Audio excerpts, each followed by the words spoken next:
सासू अपन पूत मजबूत रखियो हमें बेगवना सासू अपन पूत मजबूत करा हमें बेगवना जाई कहा हमारे बारे ससुर से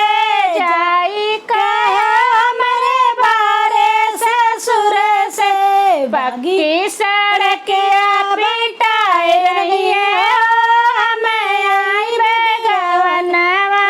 पक्की सड़किया बिटाए रहिए हमें आई बेगवनवा सासू अपन पुत मजबूत करो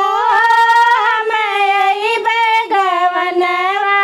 जाई कहो अपने बारे जेठ से जाई कहो हमारे बारे जेठ से रंगी मालिया बनाए रहिए हमें आई बेगवनवा रंगी मालिया बनाए रहिए हमें आई बेगवनवा